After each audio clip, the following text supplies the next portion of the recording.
વિશેષ રૂપે વૈષ્ણવ માટે નિતાંત આવશ્યક. આ ત્રણ તત્વ એવા છે જે કૃષ્ણમાં પ્રેમનું દાન કરવાનું સામર્થ્ય, એટલે કે ઠાકોરજીએ પોતાના પ્રેમ દાનનું સામર્થ્ય આ ત્રણ તત્વોને આપ્યું. એમને રાઈટ આપ્યા છે. ઘણી વાર રાઈટ હોય ને કે તમે આનો રાઈટ તમે લીધો છે કે નહીં, અને ન હોય તો તમારો અધિકાર ન કહેવાય. ઠાકોરજીએ પોતાના રાઈટ્સ લખી આપે આ ત્રણ જણાને પ્રેમ દાન કરવા. પહેલું તત્વ છે વ્રજનું, કૃષ્ણ ભક્તિનું શ્રી યમુનાજી મુકુંદ રતિ વર્ધિની. યમુનાષ્ટક ગાન કરતા જ આપણે કહીએ છીએ ઠાકોરજીમાં પ્રેમની વર્ધન કરનારી કોઈ હોય તો શ્રી યમુનાજી. યમુનાજીનું નામ લેવા માત્રથી ભગવત પ્રેમ પ્રગટ થાય. નામ મહિમા એસી જાનો जिनके के गुण सुनन को लाल गिरिधरन पिए आए सन्मुख ताके विराजे. यमुनाजीना गुणगान ठाकोरजीने એટલા ગમે છે કે ગાતા હો યમુનાજીના ગુણગાન અને સામે આવી જાય ઠાકોરજી. તમને પ્રભુને અતિ પ્રિય કૃષ્ણ પ્રેમનું દાનનું સામર્થ્ય યમુનાજીમાં. યમુનાષ્ટકનો નિત્ય પાઠ કરો. 41 પદના રોજ 2 પદ 4 પદના પાઠ કરવા, નહીં તો 41મું પદ છેલ્લું પદ રોજ ગાવું. બીજું સામર્થ્ય આપ્યું શ્રી ગિરિરાજ બાબા. શ્રી ગિરિરાજજી ભક્તિનું મૂર્તિમંત સ્વરૂપ. પૂર્ણા પુલિંદ ઉરુગાય પદાબ્જ રાગ. ત્યાં પુલિંદજીઓને પૂર્ણ કયા. સુબોધનીમાં મહાપ્રભુજી કહે કે આ પૂર્ણ શબ્દ કોઈને ન વાપર્યો, કારણ કે કૃષ્ણ ભક્તિમાં પૂર્ણ કોઈ હોય તે સ્વામિનીજી છે. સ્વામિનીજી સિવાય કોઈને કૃષ્ણના પૂર્ણાનંદનો અનુભવ થતો નથી. રાસમાં સંપૂર્ણ આનંદ કોઈ અનુભવ કરતું હોય તો સ્વામી. તો આ પુલિંદજીઓ આગળ પૂર્ણ શબ્દ વેણુ ગીતમાં ગોપીઓ વાપરે છે. એમને કેમ આ કઈ રીતે આનંદ અભિવ્યક્ત અનુભૂત થાય? તો કહ્યું કે એમને ગિરિરાજ બાબાનો સંગ છે. એટલા માટે ગિરિરાજજીની કૃપાથી પુલિંદજીઓ પૂર્ણ છે. અને પુલિંદજીઓ એટલે ભીલ કન્યા, જેના ભાવથી ઉત્થાપન ભોગ ધરો છો, કંદ મૂળ ફળ આદિ, એ ભીલ કન્યાઓને પુલિંદી કહેવાય. જો ઘણા સરખા સરખા નામ હોય, પુલીન, પુલીન અને પુલિંદીજી બંને જુદા. યમુનાજીમાં બેટ હોય ને આઈલેન્ડ, એને પુલીન કહેવાય. બિહારો પુલીન મોહીબાર. ઘણીવાર ઘણા શબ્દો હોય તો ઘણીવાર લોકો ઘણીવાર તાંદુલ અને તાંબુલમાં ઘણીવાર લોકો ગોટાળા કરતા હોય. સુદામાજી એ તાંબુલ આરોગ, સુદામાજી તાંબુલ નથી આરોગ્યા, તાંદુલ આરોગ્ય. તાંબુલ એટલે પાન અને તાંદુલ એટલે ભાત ચોખા. તો ઘણીવાર સમાન શબ્દો એવા તો ઘણા બધા પર્યાય નિકટના એવા સરખા ઉચ્ચારણ જેના થતા હોય. ગુસાઈજીએ ચરવિત તાંબુલ ગોપાલદાસને આપ્યું, એ તાંબુલ કહેવાય. અને સુદામાજીના આરોગ્ય એ તાંદુલ કહેવાય. તો ગિરિરાજ બાબાની કૃપાથી ભક્તિ મળે છે. એટલે કઈ લૌકિક માંગવા ગિરિરાજજીની પરિક્રમા કરવા જવાની જરૂર નથી. કારણ કે જે અલૌકિક આપવાનું સામર્થ્ય રાખતા હોય એની પાસે લૌકિક ઈચ્છવું એ પણ મૂર્ખતા છે. જે તમને સમર્થ બનાવે છે, એક છે સમર્થ વ્યક્તિ દાન કરે, અને બીજો સમર્થ છે કે પોતાના જેવું સામર્થ્ય આપી. આ અલૌકિક તત્વો એવા છે જે સાધારણ વસ્તુ કોઈ દાનમાં નથી આપતા. ચલ લે તને દાન આપું એટલે તું પણ એનો આનંદ લે. એ પોતાના જેવું સામર્થ્યવાન આપણને બનાવી દે, પોતાના અનુભવને આપણો અનુભવ બનાવી દે. એવું ગિરિરાજ બાબાનું સામર્થ્ય. એટલે જયારે પણ ગિરિરાજજી પાસે જાઓ ને તો ભક્તિ માંગજો, કૃષ્ણમાં પ્રેમ માંગજો. જો ત્યારે સાચા અર્થમાં ગિરિરાજજીના સામર્થ્યનો તમને અનુભવ થશે. આપણે ચમત્કારમાં રાજી થઈ જઈએ છીએ. અરે ગિરિરાજ બાબાની કૃપાથી આમ ધંધો થયો, ગિરિરાજ બાબાની કૃપાથી આ થઈ ગયું, બાળક થઈ ગયો, રોગ મટી ગયો, આ મટી ગયું. આવું સામર્થ્ય ઘણા લોકો પાસે છે, ઘણા દેવી દેવતા પાસે છે. પણ ભગવાન આપવાનું સામર્થ્ય અન્ય કોઈ પાસે નથી. જે બીજું કોઈ ના આપી શકે એ જ તો મેળવીને આવીએ ત્યારે તો સાચો લાભ લીધો કહેવાય. આ તો ઘણા લોકો આપવાનું સામર્થ્ય, લૌકિક તો ઘણા આપી. અરે માણસ પોતાની બુદ્ધિ અને હોશિયારીથી પણ કરી શકે. એ ગિરિરાજજી પાસે મેળવવાનું. જેનું પ્રાપ્તિનું સામર્થ્ય ભગવાને આપણને જ આપીને મોકલ્યા હોય એ જ વસ્તુ ગિરિરાજજી પાસે માંગવાની. ગિરિરાજજી ભગવાન અને ભક્તિ આપવામાં સમર્થ છે એમાં. અને ત્રીજું સામર્થ્ય શ્રી વલ્લભને આપ્યું. સાનિધ્ય માત્ર દત્તા શ્રી કૃષ્ણ પ્રેમા. સર્વોત્તમ સૂત્રમાં નામ છે સાનિધ્ય માત્રથી શ્રી કૃષ્ણમાં પ્રેમનું દાન કરનારા શ્રી મહાપ્રભુ. તો જે ચર્ચા આપણે કરી રહ્યા છે, ગિરિરાજ બાવાનું પૂજન, ઠાકોરજીએ કોઈનું પૂજન કરવાનું કહ્યું હોય તે ગિરિરાજજી. અને એટલા માટે ગિરિરાજ બાબા આપણા બધા માટે પૂજનીય છે, કારણ કે એમના પૂજનનો પ્રકાર સ્વયં ઠાકોરજી આપણને બતાવે.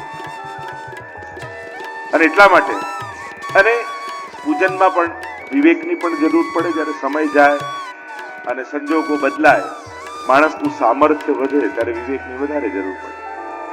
એટલે હવે વિવેકની પણ જરૂર છે.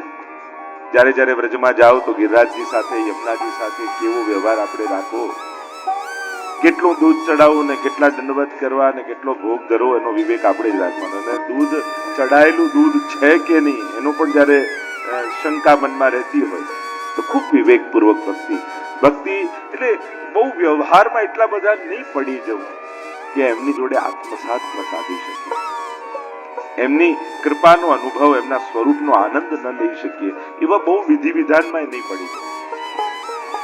અને હવે તો મને પોતાને પર્સનલી એમ લાગે કે તમે વર્ષમાં 10 વાર વ્રત જતા હો ને, પણ દૂધ એક જ વાર ચડાવો. નક્કી કરીને જ જાઓ કે ભલે 10 વાર હું વ્રજમાં જઈશ, ગિરિરાજ બાવાને દંડવત કરીશ, ત્યાં બેસીને પાઠ કરીશ, કીર્તન કરીશ, ગુણગાન કરીશ, ગિરિરાજ બાવા જેનાથી રાજી થાય એ બધું જ કરીશ. પૂજન આપણા માટે છે. આપણે કારણ કે અમારો દેવ ગોવર્ધન દાનો, વ્રજના દેવતા ગિરિરાજજી છે. એટલે ભલે વ્રજમાં દર મહિને જતા હો યા વર્ષમાં 10 વાર જતા હો, પણ યમુનાજી અને ગિરિરાજજીનું પૂજન હું વર્ષમાં 1 વાર કરીશ. બાકી એમની નિકટ બેસી પ્રભુના ગુણગાન કરીશ, કારણ કે એમનાથી એમને ખૂબ પ્રસન્નતા થાય. કારણ કે હવે જવું આવું એટલું સુગમ થઈ ગયું છે, કેટલા લોકો જવા લાગ્યા છે, અને બધા જો અઠાગ્રહ અને અત્યાગ્રહ રાખશે તો ક્યાંક એમને શ્રમ આપણે આપી દઈશું, ક્યાંક એમના સ્વરૂપને બગાડવાનું અપરાધના સહભાગી આપણે ન થઈ જઈએ. એની પણ સાવધાની રાખવાની હવે આપણે બધાએ જરૂર છે. દરેકે વિવેક રાખવાની જરૂર છે. અને ભક્તિમાં વિવેક બહુ મહત્વનો શબ્દ હોય છે. પૂજનમાં વિવેકની જરૂર નથી હોતી. કેવલ મર્યાદા માર્ગી પૂજન કરો ને, એમાં તો જે કહ્યું એ પ્રમાણે પૂજા કરી જ નાખો. પણ જ્યાં સેવાનો ભાવ હોય ને, ત્યાં વિવેકની બહુ જરૂર પડે. એટલા માટે આપણે બધાએ હવે વિવેક કેળવવાની પણ જરૂર છે. અહીંયા ઠાકોરજીએ ગોવર્ધન પૂજા કરાવી છે. ઇન્દ્રને સમાચાર મળ્યા કે આ ઇન્દ્રયાગ બંધ કર્યો ને કોઈ નવો ગોવર્ધન યાગ શરૂ કર્યો છે. ઉપાયમાન થયો ઇન્દ્ર. સંવર્તક નામના મેઘો જે પ્રલય કાળમાં વર્ષા કરે, એમને આજ્ઞા કરી કે જાઓ સમગ્ર વ્રજને ડુબાડી દો. કાળા કાળા વાદળો ઘેરાવા લાગ્યા, મોટી મોટી શિલાઓ પડતી હોય એવી વર્ષાની બૂંદો પડવા લાગી. ગભરાયા બ્રજવાસી, દોડતા ભાગતા ઠાકોરજીના શરણે આવ્યા. શ્રીનાથજી બાબાનું પણ એક નામ શ્રી ગોવર્ધન નાથ, જે ગોવર્ધનના નાથ છે, એને ધારણ કરનારા છે, જે ગિરધારી છે, ગિરિના ધારી છે. આ તો ગિરિમાં રાજ છે, એટલે એમનું નામ છે ગિરિરાજ, પર્વતોના રાજા. આપણે જો વાર્તા પ્રસંગમાં આવે ને કે ગુસાઈજી પેલા વૈષ્ણવને પૂછ્યું કે શ્રેષ્ઠ નદી કઈ, શ્રેષ્ઠ પર્વત કયો ને શ્રેષ્ઠ તીર્થ કયો, ત્યારે પેલા વૈષ્ણવ તો શ્રેષ્ઠ નદી યમુનાજી, શ્રેષ્ઠ પર્વત ગિરિરાજજી અને શ્રેષ્ઠ તીર્થ વ્રજ છે. ત્યારે ગુસાઈજીએ નારાજ થઈને કહ્યું, અરે મૂર્ખ, તું યમુનાજીને નદી માને? શ્રેષ્ઠ નદી તો ગંગાજી છે, યમુનાજી તો ઠાકોરજીના ચતુર્થ પ્રિયા છે. શ્રેષ્ઠ પર્વત તો મેરુ પર્વત છે, ગિરિરાજ બાબા તો હરિદાસ વર્ય છે. શ્રેષ્ઠ તીર્થ પ્રયાગ છે, વ્રજ તો ઠાકોરજીનું ઘર છે, એને તો તીર્થ માને. આ દ્રષ્ટિ વલ્લભ પ્રગટ ન થયા હોત તો કોણ આપણને આપે? આ દ્રષ્ટિ જો ગુસાઈજી પ્રગટ, શ્રીમદ વલ્લભ કે ઘર પ્રભુ જો फिर अवतार न धरते हो, हम सरीखे मूढ़ पतित जन કહો कैसे निस्तरते. ગુસાઈજી પ્રભુ ચરણનો પ્રાગટ્ય ઉત્સવ આવી રહ્યો છે, અને ફરી પ્રભુએ પ્રગટ થવાની ઈચ્છા વલ્લભના ઘરમાં ન કરી હોત તો આ સુંદરતા, આ અલૌકિકતાનું દર્શન આપણને કોણે કરાવ્યું? આપણે કોઈ મંદિરમાં જઈને ઘંટડીઓ વગાડતા હોત ત્યારે. આ તો કૃપા છે કે જગતનો નાથ આપણા ગોદમાં બેસીને ખેલતો કરી દીધો ઠાકોરજી.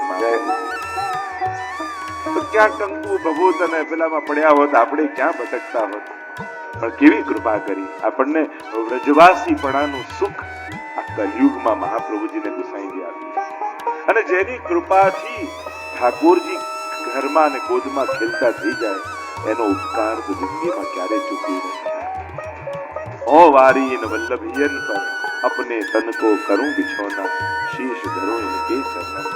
જેની કૃપાથી ઠાકોરજી આપણા જીવનમાં પ્રવેશે, જગતનો નાથ આપણો નાથ થઈને આપણા ઘરે બિરાજે, એનો ઉપકાર તો કેમ કરી શકાય.